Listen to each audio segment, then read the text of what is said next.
السلام علیکم دوستو، کیسے ہو آپ سب؟ میں ہوں عریش اور آپ ہیں اس وقت میرے یوٹیوب چینل عریشہ ناولز پہ۔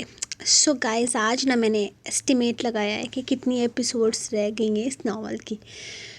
میں جیسا کہ آپ کو پتہ چاہتی تھی کہ رمضان سے پہلے میں یہ ناول فنش کروں، لیکن جب میں نے چیک کیا تب یار نہ کرتے بھی اس ایپیسوڈ کی کوئی 28-29 قسطیں رہ گئی ہیں۔ میں یہ کیا ہو گیا یار، میں تو اپنی طرف سے اس کو اینڈ کی طرف لے کر جا رہی تھی، لیکن ابھی تو بہت ساری قسطیں رہ گئی ہیں۔ رمضان میں بھی کچھ قسطیں، کچھ نہیں بلکہ زیادہ، ہاف رمضان تک جائے گا، تو مجھے سمجھ نہیں آ رہا میں کیا کروں۔ رمضان میں اس کو سٹاپ کر دوں یا پھر ایسے ہی کرتی رہوں، کیونکہ رمضان میں آپ کو پتہ ہے نہ تو لمبی ایپیسوڈ لکھی جاتی ہے نہ ڈیلی لکھی جاتی ہے۔ پچھلے رمضان میں بھی میں نے بڑی مشکل سے کور کیا تھا، اور اس رمضان کا بھی کچھ مشکل ہی کام لگ رہا ہے، کیونکہ رمضان میں اس دفعہ ایگزامس بھی ہیں، تو میں بڑی پریشان ہوں۔ آپ لوگ پلیز میری پریشانی کو دور کریں اور یہ بتائیں کہ آپ کا موسم کیسا ہے یار۔ ہمارے تو 3 دنوں سے بارش، نو بجلی، نو انٹرنیٹ، پر یہ ہے کہ تھوڑی دیر کے لیے بجلی آتی ہے، پھر 2-3 گھنٹے چلی جاتی ہے، اور اگر بیچ میں بارش شروع ہو جائے تو پھر تو پتہ نہیں، ہمارے شہر کے لوگ کہتے ہیں بجلی کس چیز کا نام ہے، ہمیں تو پتہ ہی نہیں ہے۔ تو یہ والا سسٹم چل رہا ہے ہمارا، یعنی کہ بجلی والا سسٹم تو ہمارا بہت ہی زیادہ خراب جا رہا ہے، لیکن پھر بھی میں نے اپنا فون چارج کر لیا ہے، کیونکہ ریکارڈنگ تو بھائی میں نے کرنی ہے، اور ایپیسوڈ آج میں نے دن میں لکھی تھی۔ میں نے دماغ میں یہ سوچ تھی کہ پتہ نہیں لائٹ ہوگی یا نہیں ہوگی۔ ابھی اپلوڈنگ والا سسٹم، لائٹ آ گئی ابھی میں سوچ رہی ہوں کہ اپلوڈنگ والا سسٹم کیا ہوگا، کہ لائٹ آ گئی، شکر اللہ کا۔ خیر، آپ لوگ بتاؤ، آپ لوگوں کے سائڈ کی بارشیں کیا کہہ رہی ہیں؟ ادھر تو بہت بارش ہو رہی ہے۔ آج میں نیوز چیک کر رہی تھی تو یہاں پہ بتا رہے تھے کہ کراچی میں انٹرنیٹ کا بھی کوئی مسئلہ ہو گیا ہے، اور بارش کی وجہ سے وہاں پر کافی نقصان بھی ہو رہا ہے۔ تو کراچی کے جو لوگ میرے ساتھ جڑے ہوئے ہیں، سب سے پہلے تو میں ان کے لیے دعا کروں گی کہ اللہ ان کی مشکل آسان کرے، کیونکہ یار خبروں میں تو بہت کچھ آپ کو پتہ ہے بڑھا چڑھا کر دکھاتے ہیں۔ یہ نہیں پتہ کہ وہاں کے حالات کیسے ہیں، لیکن خبروں میں تو کچھ زیادہ ہی زیادہ بتا رہے تھے، مطلب ایکسٹریم بتا رہے تھے۔ تو مجھے آپ لوگ اگر کوئی کراچی سے ہے تو بتائیے گا کہ آپ لوگ سب ٹھیک ہیں، کیونکہ یار مجھے بڑی فکر ہو رہی ہے۔ آپ لوگ نہیں ہوں گے تو میرے لائکس کم ہو جائیں گے۔ آپ سب لوگوں کا ہونا بہت ضروری ہے، بس یار نہیں، سیریسلی صرف لائک کا لالچ نہیں ہے، آپ سب لوگ بھی، اللہ پاک آپ لوگوں کو ٹھیک رکھے جہاں بھی ہو، جتنے بھی لوگ ہیں، مطلب پورا پاکستان اللہ پاک اپنے حفظ ایمان میں رکھے، اور بلکہ جہاں جہاں مسلمان ہیں سب لوگ، اللہ پاک کا خاص کرم ہو ان پر۔ اور چلیے آج کے ایپیسوڈ سٹارٹ کرتے ہیں۔ بس یہی بتانا چاہتی تھی کہ ابھی تو یار ناول کافی رہ گیا ہے، مطلب تقریباً کوئی 30 قسطیں رہ گئی ہیں، اور پھر میں نے کچھ ایکسٹرا ایپیسوڈس بھی دینی تھی اس ناول کی، کیونکہ جن لوگوں کو یہ شکایت تھی کہ ہمارے کپلز کے ساتھ ناانصافی ہوگی ہے تو ہمارے کپل کے ساتھ ناانصافی ہوگی، تو ان کے ساتھ بھی میں نے انصاف کرنا تھا۔ تو اب بیچ میں رمضان آ گیا ہے، تو آپ لوگ مجھے بتائیے گا کہ اس کا کیا حل نکالنا ہے۔ ایپیسوڈ تھوڑی شارٹ کر دوں گی یار، اتنی لمبی رمضان میں نہیں لکھ سکوں گی، 40 منٹ میرے لیے بہت زیادہ ہے۔ جن کو کم لگتا ہے ان کو بس یہی کہوں گی کہ یار ایک دن آ کر اتنی ایپیسوڈ لکھ دو، ایک دن میں 7,000 ورڈز لکھو، میں پوچھوں گی تم سے کہ لکھے جاتے کہ نہیں لکھے جاتے۔ خیر، اب ہم آتے ہیں ایپیسوڈ کی طرف، آتے تو بہت ہو گئی۔ تو جناب، شدت جنون قسط نمبر 100 ہم نے سنچری کر لی ہے، تو جی قسط نمبر 100 تحریر عریض شاہ۔ وہ کمرے میں آ گئی تھی۔ باری کے چلے جانے کے بعد اس نے اسے چائے بھی پلائی تھی، جو کہ اسے بالکل بھی پسند نہیں آئی تھی۔ انتہائی کوئی ناشکر انسان ہیں آپ۔ چائے جہاں ملتی ہے خدا کا شکر ادا کرنا چاہیے۔ دیکھیں میں کیسے شکر ادا کر کے چائے پی رہی ہوں۔ وہ چائے کا سیپ لیتے ہوئے اسے بتا رہی تھی کہ کس طرح سے شکر ادا کرنا چاہیے۔ میری جان، کیونکہ تم اس چیز کے لیے ترسی ہوئی ہو، لیکن میں نہیں، مجھے ایسی کوئی محبت نہیں ہے چائے سے کہ اسے ہر حال میں پینا ضروری ہو۔ خیر، تم انجوائے کرو اپنی چائے کو، اور مجھے وہ بات کہہ دو جو کہنا چاہتی تھی۔ میرا مطلب ہے مجھے یاد آ گیا ہے جو میں نے کہا تھا. وہ اس کا چہرہ اپنی نگاہوں میں لیے اسے دیکھتے ہوئے کہہ رہا تھا. اچھا جی، تو کیا یاد آ گیا ہے آپ کو؟ ذرا میں بھی تو سنوں. وہ مسکراتے ہوئے اسے دیکھتی پوچھنے لگی تھی. تم نے مجھ سے فرمائش کی تھی کہ میں نے تم سے آج اپنی محبت کا اظہار نہیں کیا، تو میں نے تمہیں آئی لو یو کہا تھا. اس کے بدلے میں تم نے مجھے آئی لو یو ٹو کہا تھا، ہے نا؟ اب وہ اس کا چہرہ دیکھتے ہوئے تصدیق چاہتا تھا. عزا کے لبوں پر بڑی دلکش مسکراہٹ تھی جو دامیار کا دل لوٹنے کے لیے کافی تھی. واہ واہ واہ دامیار شاہ، کیا بات ہے! آپ کی کتنی اچھی یادداشت ہے آپ کی. آپ تو کچھ بھولتے ہی نہیں. وہ مسکراتے ہوئے بولی تو دامیار کے مسکراتے لب سکڑ گئے تھے. یقیناً وہ اس سے یہ والا جواب نہیں سننا چاہتا تھا. ہاں، بہت اچھی یادداشت ہے میری، اور میں نے یاد بھی کر لیا ہے، اور اب تم دوبارہ سے مجھے وہی الفاظ کہہ کر میری سماعتوں کو سکون پہنچاؤ گے.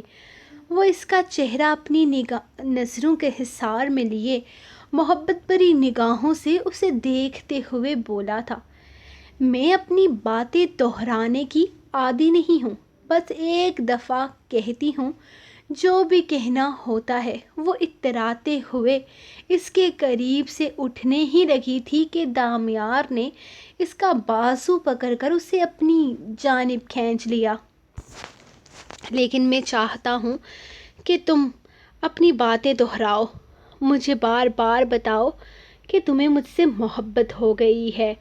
اس کے انداز میں جیسے ایک التجا تھی. وہ بار بار لفظوں کا اظہار سننا چاہتا تھا. اب تو مجھے نیند آ رہی ہے دامیار، میں تھک گئی ہوں یہاں بیٹھے بیٹھے، مجھے سونا ہے. تو وہ اپنا ہاتھ چھڑواتے ہوئے بولی. ہاں تو سو جاؤ. میری بات کا جواب دے کر اس کا انداز ختمی تھا. ارے آپ نے تو مجھ سے پوچھا ہی نہیں، میں کس چیز کا جواب دوں؟ وہ بڑی معصومیت سے آنکھیں پٹپٹاتے ہوئے بولی. اسی کا جواب دو جو میں سننا چاہتا ہوں. اس کا شرارتی انداز اسے یقیناً اس وقت بالکل بھی اچھا نہیں لگ رہا تھا. ہاں تو بتائیں نا، کس چیز کا جواب دوں؟ کیا سننا چاہتے ہیں آپ؟ وہ اسے مزید تنگ کرنے لگی تھی جب دامیار نے اسے اپنے قریب کھینچتے ہوئے اس کا چہرہ اپنے ہاتھوں میں تھام لیا. I love you, I love you very very much Iza. اس کے لہجے میں دنیا جہان کی دیوانگی تھی. اس کے لفظوں کی گہرائی اس کے لفظوں کو عزا نے گہرائی تک محسوس کیا تھا. دو جواب میری محبت کا. آئی لو یو عزا. میں تمہارا جواب سننے کا منتظر ہوں. کہو تمہیں بھی مجھ سے محبت ہے. وہ اس کا چہرہ یوں ہی اپنے ہاتھوں میں تھامے فرمائش کر رہا تھا جبکہ وہ خاموشی سے اس کا چہرہ دیکھ رہی تھی. بہت زیادہ تھک گئی ہوں، مجھے بہت نیند آ رہی ہے. آپ کے سارے سوالوں کے جواب اب کل صبح دوں گی.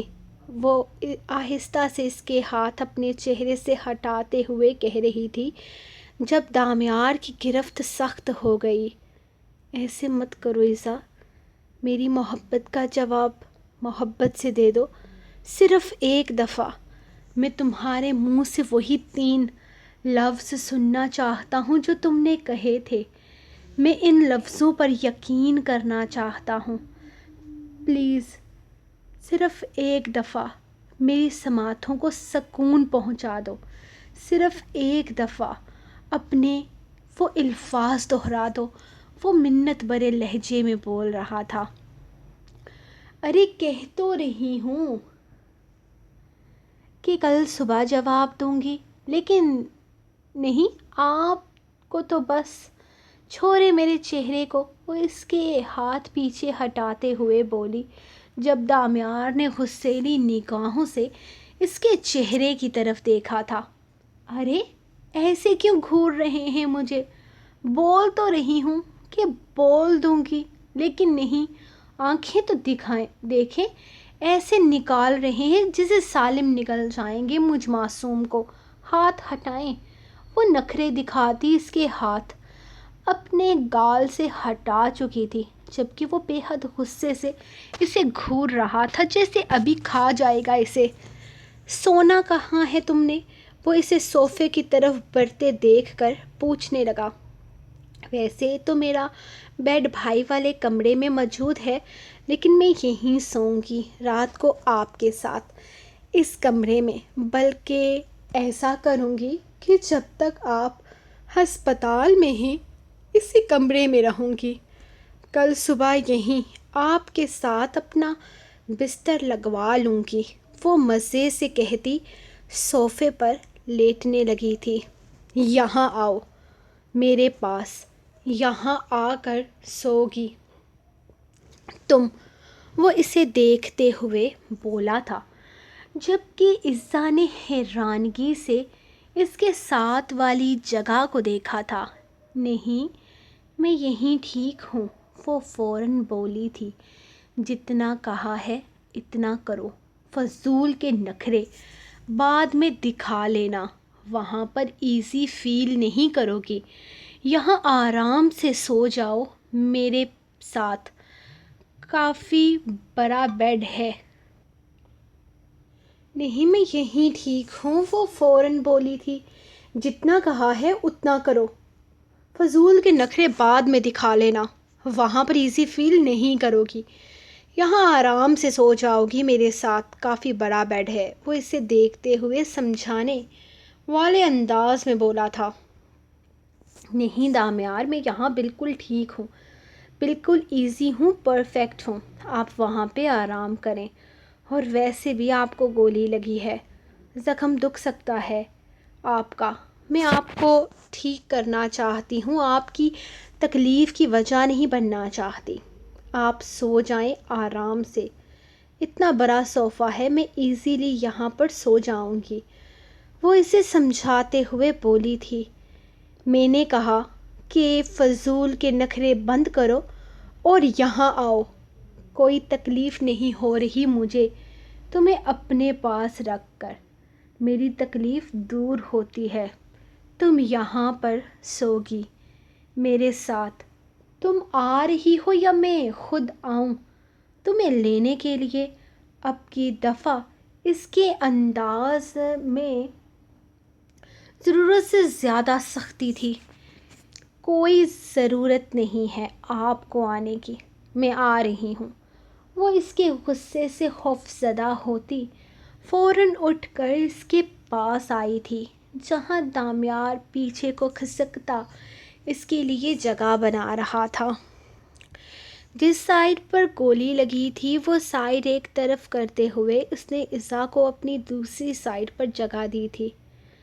دامیار، آپ کو فضول میں پریشانی ہوگی، میں وہاں آسانی سے سو سکتی تھی، وہ دوپٹہ اس کے ساتھ ہی رکھتے ہوئے آ کر اس کے قریب لیٹنے لگی تھی۔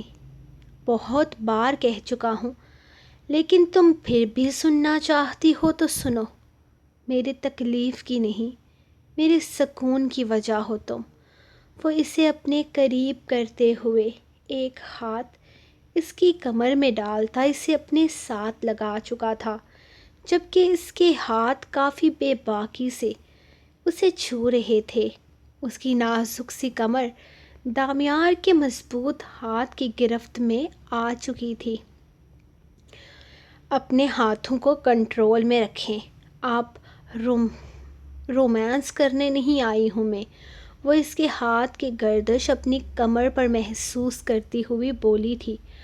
ہاں تو تم آرام کرو نا یہاں، مجھے کوئی مسئلہ نہیں ہے۔ اس کے ہاتھ آہستہ آہستہ اسے مزید خود میں قید کرتے جا رہے تھے، وہ پوری طرح سے اس کے حصار میں قید ہوتی چلی جا رہی تھی۔ اس کی نگاہیں مسلسل دامیار کے چہرے پر تھی، جبکہ دامیار اپنی آنکھیں بند کیے ہوئے اسے محسوس کر رہا تھا۔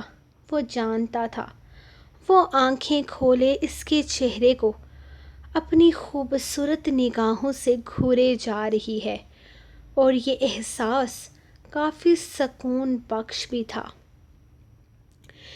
اس کے لیے، لیکن اس چیز کا بھی وہ کوئی اثر نہیں لے رہا تھا۔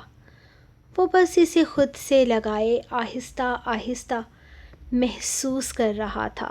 دامیار، آپ اگر ایسے ہی مجھے تنگ کرتے رہیں گے تو میں کیسے سوؤں گی؟ وہ اس کے چہرے کو دیکھتے ہوئے معصومیت سے بولی تھی، کیونکہ اس کے ہاتھ اب بھی کنٹرول نہیں ہو رہے تھے۔ اچھا، میں کچھ نہیں کرتا، سو جاؤ۔ وہ اسے کھینچ کر اپنے قریب کرتا اپنے سینے سے لگا چکا تھا۔ احتیاط کر کر کے ایزا عادی ہو رہی تھی، لیکن اس انسان کو تو خود ہی اپنی پرواہ نہیں تھی۔ وہ ٹھیک ہونا ہی نہیں چاہتا تھا۔ اس کی زندگی کا مقصد ہی خود کو خراب کرنا تھا۔ اتنا تو ایزا سمجھ ہی چکی تھی، ورنہ ایسا انسان جسے گولی لگی ہو، موت کے دروازے پر کھڑا ہو، اور تب بھی وہ صرف اور صرف رومانس کا ہی سوچ رہا ہو، اسے ہرگز اپنی زندگی پیاری نہیں ہو سکتی تھی۔ دامیار، بس کر دیں اور مجھے کتنا خود میں گھسیڑیں گے، آپ کا زخم دکھ جائے گا۔ وہ پیچھے کو ہٹتی اس کے سینے سے فاصلہ بناتے ہوئے بولی تھی، یہ تو کچھ بھی نہیں میری جان، میں تمہیں خود میں چھپا لوں گا، اپنے آپ میں اتنا قریب کر لوں گا کہ خود سے کہ تم میری پناہوں سے آزادی کا سوچتے ہوئے بھی اپنے آپ کو میری قید میں محسوس کرو گی۔ اس کے بالوں میں اپنا چہرہ چھپاتے ہوئے وہ بڑے دلربانہ انداز میں بولا تھا، جبکہ ایزا تو پریشان ہو رہی تھی اس کی حرکتوں سے۔ یعنی کہ یہ بات طے ہے کہ آپ مجھے سونے نہیں دیں گے؟ وہ اس کے سینے پہ سر رکھے ہوئے بولی تھی، میں نے تمہیں سونے سے منع نہیں کیا، بس میرے قریب رہو۔ تمہاری میٹھی میٹھی سانسیں میرے سینے پر یوں ہی بکھرتی رہیں گی تو میں خود پر قابو کیسے کروں گا؟ وہ اس کی دھڑکنوں کی آواز سنتا مسکراتے ہوئے کہہ رہا تھا، تو آپ مجھے اپنے اتنے قریب رکھیں گے تو یہی ہوگا نا؟ مجھے سانس تو لینے دیں۔ آپ کی محبت تو بڑی ظالم ہوتی جا رہی ہے دامیار شاہ، آپ تو میری سانسوں پر بھی قبضہ کرنا چاہتے ہیں۔ وہ سرگوشی نما آواز میں بول رہی تھی، سانسوں پر بھی اور دھڑکنوں پر بھی، میں تمہیں خود میں قید کر لینا چاہتا ہوں میری جان۔ وہ اسے مزید خود میں قید کرتے ہوئے خمار آلود لہجے میں بولا، اور کتنا قید کریں گے؟ وہ پوری طرح سے اس کے ساتھ لگی ہوئی تھی۔ اتنا قید کر لوں گا کہ تم سانس بھی لوگی تو تمہیں میری یاد آئے گی، بلکہ میرے بنا تم سانس بھی نہ لے سکو۔ ایسا ممکن ہے کہ تم میرے بنا نہ رہ سکو، میرے بنا کچھ نہ سوچو، صرف اور صرف مجھے سوچو، مجھے چاہو، میرے علاوہ تمہاری زندگی میں اور کوئی بھی نہ ہو؟ وہ اس کا چہرہ دیکھتا آنکھیں کھولے اس سے سوال کرنے لگا تھا۔ ایزا کو اس کے انداز میں کچھ عجیب سا محسوس ہوا تھا، عجیب سی دیوانگی تھی، جنون تھا۔ نہیں دامیار شاہ، ایسا ممکن نہیں ہے، میں صرف آپ کی تو نہیں ہوں نا، میرے ساتھ اور بھی لوگ جڑے ہیں، میرے رشتے، میرے اپنے، میرے بھائی، میری بھابھیاں، میرے ماں باپ بہت سارے خون کے رشتے ہیں جن کے ساتھ میرا تعلق بہت مضبوط ہے. میں ان تعلق سے دامن بچا نہیں سکتی. اور میں کیا ہوں تمہاری زندگی میں ایذا؟ وہ اسے دیکھتے ہوئے سوال کرنے لگا. آہستہ آہستہ وہ پوری طرح سے اس کی طرف کروٹ لے چکا تھا. آپ میرے شوہر ہیں، اس نے فوراً جواب دیا تھا. اور شوہر کی اہمیت کتنی ہے؟ وہ اس کا چہرہ دیکھتے ہوئے پوچھنے لگا تو ایذا مسکرائی تھی. بے شک مجھ سے جڑے ہر تعلق سے زیادہ آپ کی اہمیت ہے. آپ سے جڑا میرا تعلق بہت مضبوط ہے، لیکن پھر بھی دامیار شاہ مجھے اپنے رشتوں سے عشق ہے. لیکن فکر نہ کریں، مجھے سارے رشتوں کو بیلنس کرنا آتا ہے. آپ کو میری طرف سے شکایت کا موقع نہیں ملے گا. وہ مسکراتے ہوئے بولی.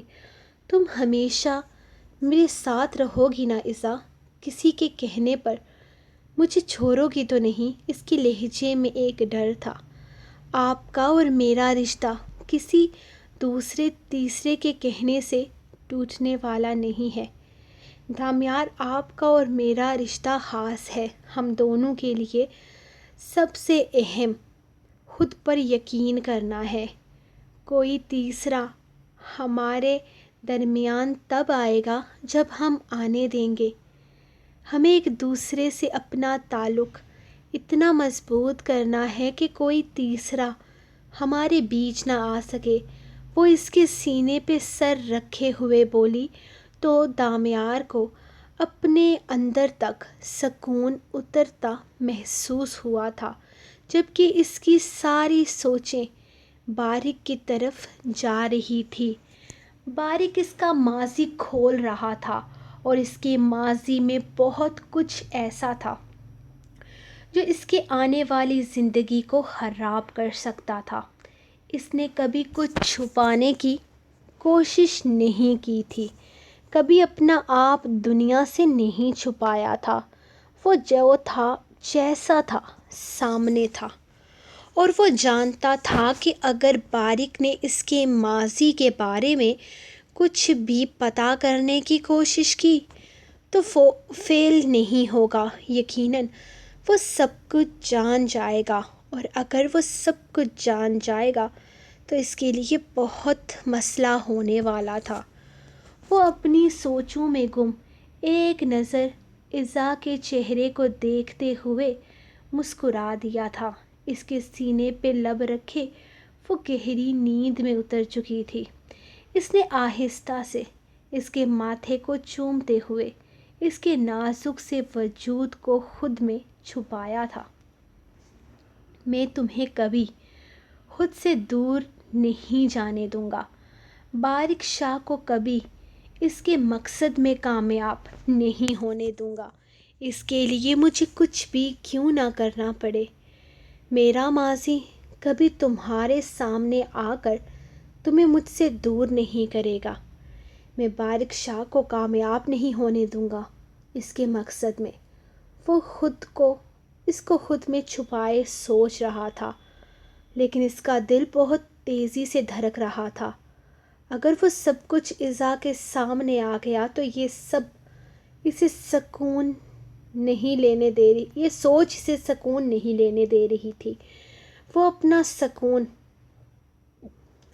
سکون اس نے خود ہی تلاش کرنا تھا، اور اس کا سکون اس کے ساتھ تھا. ایذا کا ہونا اس کے لیے سب کچھ تھا، اور وہ اپنا سب کچھ اپنے ہاتھوں سے تباہ نہیں ہونے دے سکتا تھا.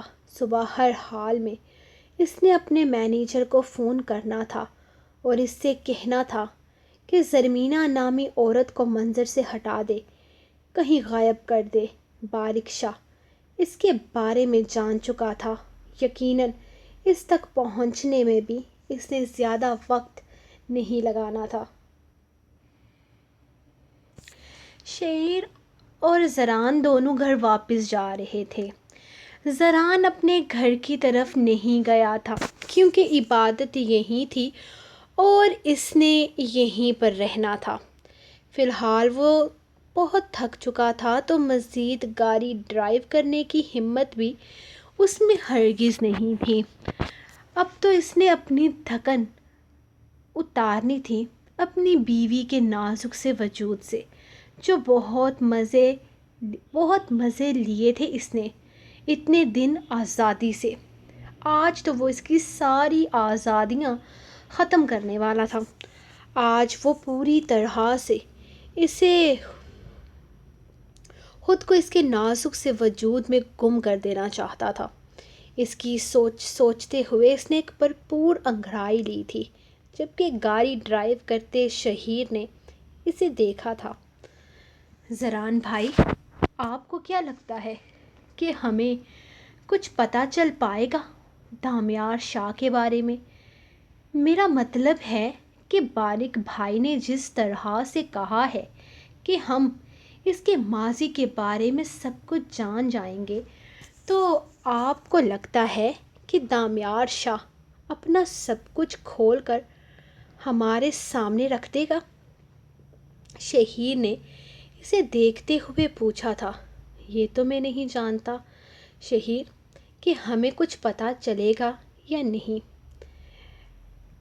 لیکن دامیار شاہ نے اپنے ماضی میں بہت ساری غلطیاں کی ہیں، اور جس بارے میں بارک بھائی بات کر رہے ہیں، اگر اس میں کچھ حقیقت ہوئی نا، پھر تو سمجھو ہمارا کام اور آسان ہو جائے گا۔ ایزا خود ہی ایک ایسے انسان کے ساتھ نہیں رہنا چاہے گی، لیکن اگر وہ صرف ایک غلط فہمی ہوئی تو میرا مطلب ہے بارک بھائی تو یہی کہہ رہے تھے نا کہ صرف ایک غلط فہمی کی بنا پر ہم اس چیز کے بارے میں پتہ لگوائیں گے، اور وہ عورت زرمینہ، دیکھو شہیر، وہ عورت زرمینہ جو بھی ہے ہمیں اس سے مطلب نہیں، لیکن دامیار شاہ اتنا نیک اور اچھا انسان ہرگز نہیں ہے کہ اس عورت کے لیے مہینے کے 4-5 لاکھ کنویں میں پھینک دے۔ کوئی وجہ تو ہے ہی نا۔ پہلے اس نے 2.5 سال پاگلوں کی طرح اس عورت کو ڈھونڈا ہے، اور وہ عورت اسے کہیں سے نہیں ملی تو اس نے ڈھونڈنا چھوڑ دیا۔ پھر 2.5 سال کے بعد اسے تھوڑی بہت انفارمیشن ملی، تو اس عورت سے ملنے کے بجائے، اسے جاننے کے بجائے، اس نے اسے پیسے بھجوانا شروع کر دیا۔ کوئی وجہ تو ہوگی نا، وہ اتنی خوبصورت عورت ہے، اور کوئی وجہ نہیں ہو سکتی زران بھائی، شہیر نے اس کی طرف دیکھتے ہوئے کہا۔ تو زران نے ہاں میں سر ہلایا تھا۔ ایک خوبصورت عورت سے ایک مرد بے وجہ اتنا بے تکلف نہیں ہوتا کہ اسے لاکھوں کی اماؤنٹ سینڈ کرے، اور پھر دامیار شاہ اتنا دیالو بھی ہرگز نہیں ہے کہ اپنی دولت مفت میں کسی پر بھی لٹائے گا۔ زران یقین سے بول رہا تھا۔ آپ کی بات درست ہے بھائی، اس بات کو میں قبول کرتا ہوں، لیکن ایک مرد اور عورت میں ضروری نہیں کہ صرف یہی ایک رشتہ ہو سکتا ہے کہ اس زرمینہ کے ساتھ اس کا کوئی خون کا تعلق ہو۔ شہیر کی سوچ کسی اور طرف جا رہی تھی۔ خون کا تعلق کیسے ہو سکتا ہے شہیر؟ نہ تو وہ عورت اس کی ماں ہے اور نہ ہی بہن ہو سکتی ہے۔ اس کے باپ سے اس کی اور کوئی اولاد نہیں تھی۔ اس کی ماں ایک طوائف تھی جو کوٹھے پر ناچتی تھی، جس نے پہلے اس کے باپ سے شادی کی اور پھر اس کے باپ کو قتل کیا، اور میرے سننے میں آیا ہے کہ وہ عورت جیل میں مر گئی تھی۔ فرض کرو وہ زندہ بھی ہے، تو کیا دامیار شاہ نے اپنے باپ کے قاتل سے کوئی تعلق رکھنا چاہے گا؟ اور ایسی عورت جو اسے پیدا کر کے اسے بھی مارنے کی کوشش کرے، وہ اس عورت کے لیے اپنے لاکھوں کی دولت نہیں لٹائے گا۔ دامیار شاہ کا دل اتنا بڑا نہیں ہے کہ مفت میں کسی پر بھی اپنی دولت لٹانے لگ جائے۔ وہ اپنے دوستوں کی بھی مدد نہیں کرتا۔ دوستوں کو چھوڑو، وہ جس عورت کے ساتھ رات گزارتا ہے صبح اس کو پوچھتا تک نہیں۔ تو ایسے میں اس عورت کے ساتھ دامیار کا کیا تعلق ہو سکتا ہے، ہم خود بہت اچھے طریقے سے سمجھ سکتے ہیں۔ باقی وہ عورت سامنے آ جائے تو سمجھو کہ کام ہو گیا۔ بس پتہ چل جائے کہ وہ عورت کہاں رہتی ہے اور ہمیں اس سے کس طرح سے ملنا ہے۔ باقی ایک دفعہ وہ سامنے آ جائے تو دامیار شاہ کے ساتھ اس کا تعلق خود بخود واضح ہو جائے گا۔ بارک بھائی نے کہا تھا کہ اس بارے میں دامیار سے بات کر کے اس کے ایکسپریشنز نوٹ کریں گے تاکہ ہمیں پتہ چل سکے کہ یہ زرینہ نامی عورت دامیار شاہ کی زندگی میں کیا ہے۔ زران اسے دیکھتے ہوئے بول رہا تھا، میں کل جاؤں گا ملتان اس عورت کے بارے میں پتہ کرنے کے لیے۔ انفارمیشن کے مطابق یہی پتہ ہے کہ وہ عورت ملتان میں رہتی ہے۔ وہاں پر میں اس کے بارے میں ساری انفارمیشن لوں گا۔ اگر تو وہ عورت ہمیں ملتان میں مل گئی تو میں اسے اپنے ساتھ ہی واپس لے کے آؤں گا۔ وہ اسے دیکھتے ہوئے بول رہا تھا۔ زران نے صرف ہاں میں سر ہلایا تھا جبکہ گاڑی گھر کے مین گیٹ سے اندر داخل کرتے ہوئے اس نے گاڑی پورچ میں لگا دی تھی۔ ہال کی لائٹ آن تھی اور ٹی وی کے سامنے عبادت بیٹھی نظر آ گئی تھی۔ میری بیوی تو بے قراری سے میرا انتظار کر رہی ہے، تمہاری بیوی کہیں نظر نہیں آ رہی۔ زران نے اندر کی طرف جھانکتے ہوئے اس سے کہا تھا، میری بیوی میرا انتظار نہیں کرتی۔ شہیر کے لہجے میں عجیب سی تلخی تھی جسے زران نے محسوس کیا تھا۔ وہ بس اسے چھیڑ رہا تھا لیکن شاید شہیر نے اس کی بات کو دل پر لے لیا تھا۔ او کاکے، میں تو مذاق کر رہا ہوں، تو سیریس ہو گیا، زران نے مسکراتے ہوئے کہا تو وہ بھی ہلکا سا مسکرا دیا تھا۔ چلیں اب باقی کا مذاق اندر چل کے کر لیجئے گا، سخت نیند آ رہی ہے، وہ اندر داخل ہوتے ہوئے بولا تو زران بھی مسکرا کر اس کے ساتھ ہی گھر کے اندر آ گیا تھا۔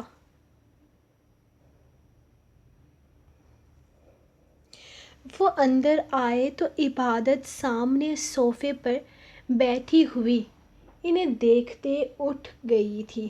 آ گئے آپ لوگ فریش ہو کر آ جائیں، میں کھانا لگاتی ہوں۔ وہ ان دونوں کو دیکھتے ہوئے بولی تھی، نہیں، کھانا تو ہم بارک بھائی کے ساتھ کھا کر آئے ہیں، تم بس ایک کپ چائے پلا دو، بلکہ ایسا کرو کہ چائے کمرے میں ہی لے آنا، زران نے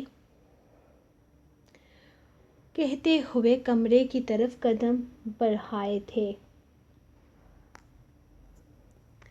ہاں، ایک کپ میرے کمرے میں بھی دے جانا، بہت تھکاوٹ ہو رہی ہے، شہیر تھکن زدہ انداز میں بولا تو عبادت نے صرف ہاں میں سر ہلایا تھا۔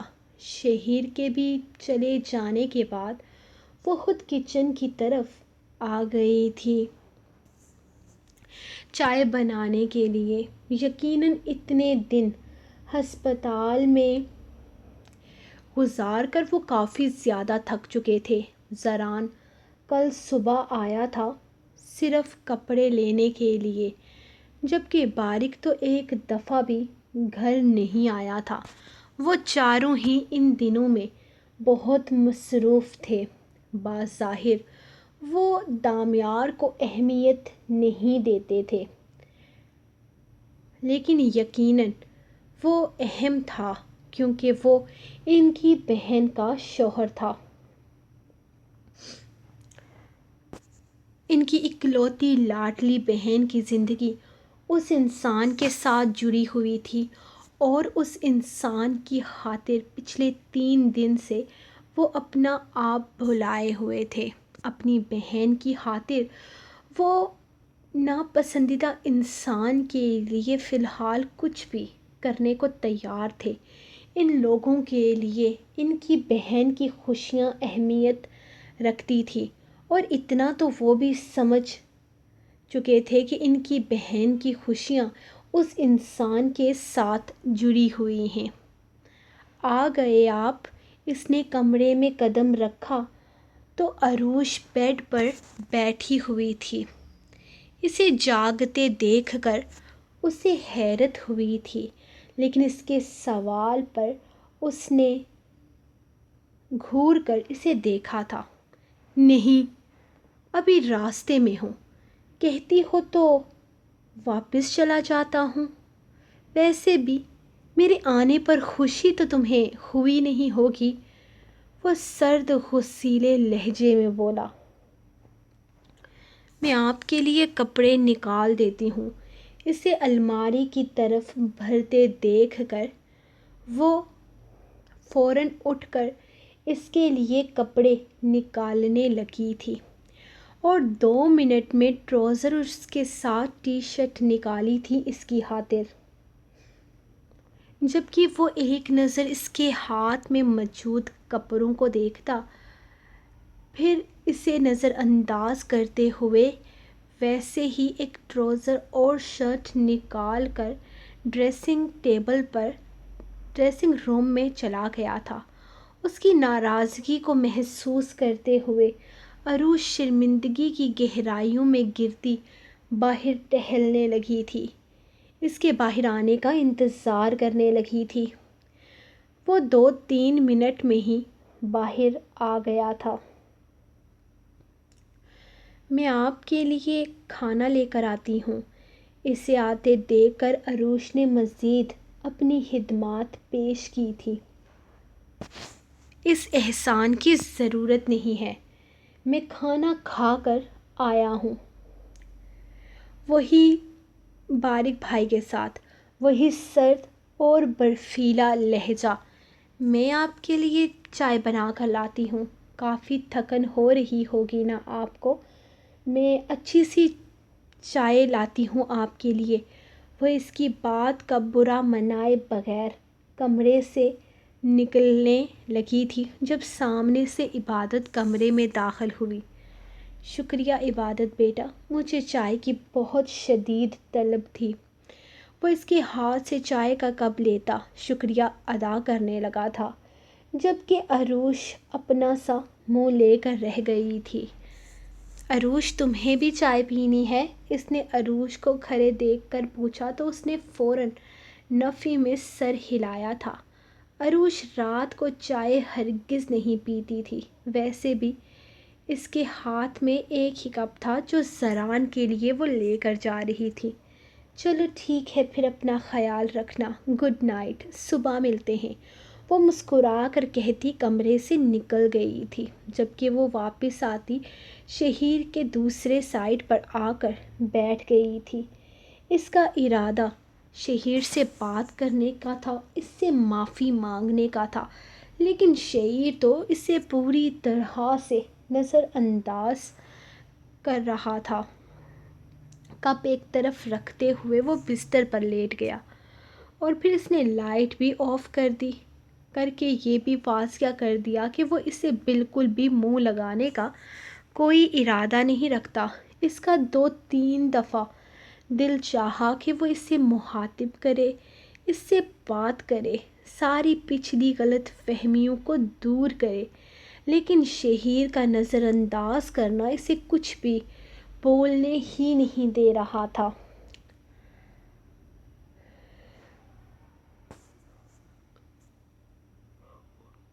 وہ چاہ کر بھی اس سے بات نہیں کر پا رہی تھی۔ ہاں، وہ اس کے اس طرح سے نظر انداز کرنے کو قبول نہیں کر پا رہی تھی۔ کہاں وہ اس کی خوشی کی خاطر کچھ بھی کرنے کو تیار رہتا تھا، اور کہاں اب اتنے دنوں سے اس کی طرف دیکھنا تک وہ اپنی توہین سمجھتا تھا۔ وہ کتنی ہی دیر اس کی پیٹھ کو گھورتی رہی، اور پھر یہ سوچ کر کہ وہ تھک گیا ہوگا، اپنی بات پر ادھار رکھتی اس کے ساتھ لیٹ گئی تھی۔ وہ چائے لے کر کمرے میں آئی تو زران صرف ٹراؤزر پہنے شرٹ لیس پورے کمرے میں گھوم رہا تھا۔ مسٹر بے شرم، یہ کیا ہو رہا ہے یہاں؟ کیا آپ کو نہیں پتا کہ یہاں ایک پیاری سی شرمیلی سی لڑکی اس کمرے میں رہتی ہے جو آپ کو اس طرح آدھی ننگی حالت میں نہیں دیکھ سکتی؟ وہ آنکھوں پہ ہاتھ رکھ کر اس کے اندر داخل ہوتے ہوئے بولی تھی، جبکہ وہ کپ اس کے ہاتھ سے تھام کر پیچھے کی طرف رکھتے ایک جھٹکے سے اسے اپنے قریب کھینچ چکا تھا۔ کوئی بات نہیں، میں ہوں نا۔ اس پیاری سی شرمیلی سی لڑکی کی شرم و حیا دور کرنے کے لیے وہ اس کے دونوں ہاتھ تھامے اپنے سینے پہ رکھتے ہوئے اس کی گردن پر اپنے لب رکھتے اسے خود میں چھپا گیا تھا۔ عبادت نے اس کے سینے میں چھپتے ہوئے اس کے چہرے کو دیکھا تھا۔ کتنا پیارا تھا وہ شخص! وہ جب بھی اسے دیکھتی تھی اس میں کھو جاتی تھی۔ وہ 6 فٹ سے نکلتا قد، چوڑا سینہ، ڈارک براؤن آنکھیں، سرخ و سفید رنگت، ماتھے پر بکھرے بال اور عنابی ہونٹ، وہ کسی بھی لڑکی کا آئیڈیل ہو سکتا تھا۔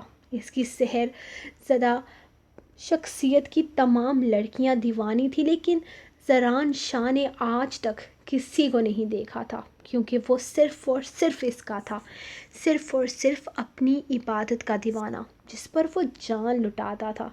اس کے لبوں کا لمس اپنی گردن کے بعد اپنی شرح رگ پر محسوس کرتی وہ خود کو ہوا میں اڑائے جانے پر مسکرائی تھی۔ کچھ زیادہ ہنسی نہیں آ رہی تمہیں آج کل؟ لگتا ہے بہت دنوں سے دور ہو تو کچھ زیادہ ہی فری ہو گئی ہو تم، وہ اسے خود میں قید کرتے ہوئے بولا۔ میں کہاں دور ہوں آپ سے، آپ ہی دور رہتے ہیں اتنے دنوں سے مجھ سے۔ اس کی گردن میں باہیں ڈالے وہ دلربائی انداز میں گویا ہوئی، عبادت کیوں اپنی نازک سی چھوٹی سی جان کو مصیبت میں ڈالنا چاہتی ہو میری جان؟ لگتا ہے تمہیں اپنا آپ پیارا نہیں ہے؟ وہ اسے بیڈ پر لٹاتے ہوئے اس پر جھکا، اس کے انداز پر حیران ہوتے ہوئے بولا۔ حد ہے، مجھے کبھی رومانٹک مت ہونے دینا، آپ ایسے ہی دھمکیاں دے کر مجھے ڈرا دیتے ہیں، ہٹیں پیچھے۔ وہ منہ کے زاویے بگاڑتے ہوئے بولی۔ یار تم نا بعد میں رومانٹک ہونے کی کوشش کر لینا، فی الحال میرے بے لگام ہوتے جذبات کو سنبھالو۔ وہ اس کے دونوں ہاتھ تکیے پر لگاتا ہوا اپنے تمام تر جذبات، احساسات اور بے قابو جذبات کے ساتھ اس پر جھکا تھا۔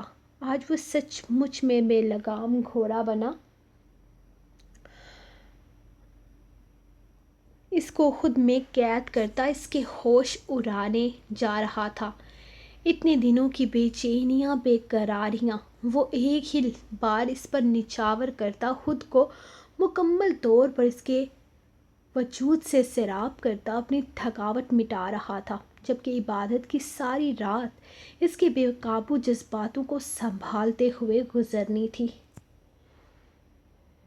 سو گائز، یہ تھی آپ لوگوں کی آج کی ایپیسوڈ۔ میں نہیں بولنا ویسے آپ لوگوں سے، ایک دن ایپیسوڈ ذرا لیٹ کیا ہو گئی، آپ لوگوں نے تو گرگٹ کی طرح اپنے رنگ بدل دیے، لائک ہی نہیں کیا۔ اچھا، جن لوگوں نے لائک نہیں کیا میں ان کو بول رہی ہوں پیار سے، باقی لوگ زیادہ جذباتی نہ ہوں، دل پر مت لو، اوکے۔ کل کی ایپیسوڈ کو میں نے ایک ٹانگ پہ کھڑے ہو کر لکھا تھا، سوری ریکارڈ کیا تھا، جیسا کہ آپ کو یاد ہے۔ میں نے ویسے آج کی ریکارڈنگ بھی میں نے بڑی اوکھی کی ہے، کیونکہ آج بھی لائٹ نو بجلی کچھ بھی نہیں ہے، اور آپ لوگوں نے ذرا احساس نہیں کیا میری محنت کا، تو جاؤ، میں ان لوگوں سے بولتی نہیں ہوں جن لوگوں نے لائک نہیں کیا تھا۔ تو باقی میرے جو پیارے پیارے سے معصوم سے کیوٹ سے شونے سے ریڈرز ہیں، ان کو تو یار آئی لو یو سو مچ، آپ سب نے لائک کیا۔ اور سچی بتا رہی ہوں، اس وقت کوئی نیٹ نہیں چل رہا، کچھ بھی نہیں چل رہا، اور ہمارا UPS بھی بند ہو گیا ہے، تو آپ لوگ دعا کرو کہ ہمارا بجلی واپس آ جائے۔ کوئی حال نہیں ہے، جیسا کہ آپ کو بتایا 3-4 دن سے بارشیں مسلسل ہو رہی ہیں، تو ہم بڑے اوکھے ہو گئے تو آپ لوگ ہمارے لیے دعا کرو کہ یار بجلی کا سسٹم سیٹ ہو جائے. تو باقی جیسے ہی لائٹ آئے گی ویڈیو اپلوڈ ہو جائے گی اور آپ لوگوں کو مل جائے گی. آج تو میں آپ کو انفارم بھی نہیں کر سکتی کہ ایپیسوڈ کب تک آئے گی، کیونکہ آج بالکل بھی کل ہمارا تھوڑا سا لٹکا چل رہا تھا، آج لٹکا بھی نہیں چل رہا، مطلب آج بالکل بھی نیٹ آف ہے. تو میں آپ کو کل ملوں گی، میں ملوں گی آپ کو نیکسٹ ایپیسوڈ کے ساتھ. تب تک کے لیے اپنی رائٹر کو دے اجازت اور دعاؤں میں یاد رکھیں. اللہ حافظ.